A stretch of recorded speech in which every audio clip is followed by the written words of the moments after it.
I'm Richard Stallman, leader of the free software movement and main developer of the GNU operating system.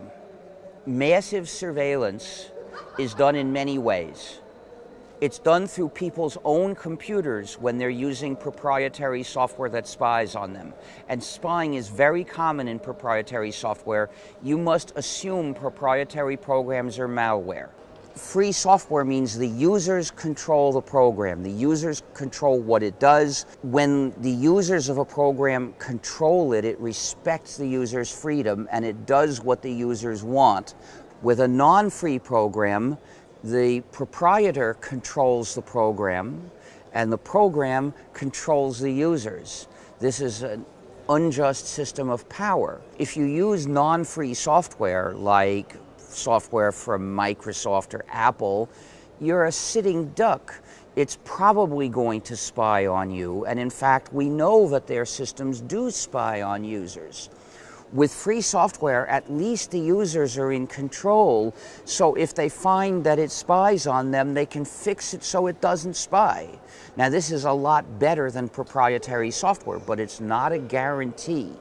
To a large extent, people are ignorant of free software, or they've been told smear stories about it, but mainly it's that they're being swept along by a current of fools who only think about the short term and don't value freedom.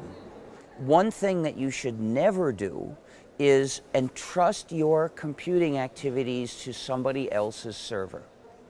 Because if you do that, you don't control how those activities are done. It's the server owner that controls how those activities are done, and you don't. It's just like using a non-free program. That's what's wrong with a non-free program. The users don't control what it does. Well, the users don't control what his server or her server or my server does, so you shouldn't do your computing in his server or her server or my server. You should do your computing in your own computer, so that you can do it with your copies of free software and control it. There are services that offer to store people's data. You shouldn't trust them unless the data is encrypted by free software in your own computer, and all you ever send to the service is a big ball. You put all your files inside of a single archive file. And then you encrypt the archive file and you upload that. Then they can't tell anything. They can't even see the names of your files. We can't protect ourselves from those kinds of surveillance just by using free software. Free software gives us control of what our own computers are doing, but there it's not our own computers that are spying on us.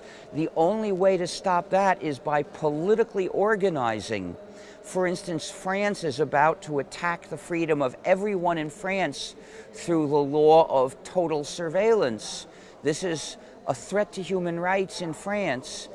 Democracy cannot survive this kind of surveillance. If the state knows where everyone goes and who everyone talks to, that is enough to find all the dissidents and crush them, and to find all the whistleblowers and imprison them, and there's no more democracy once that happens.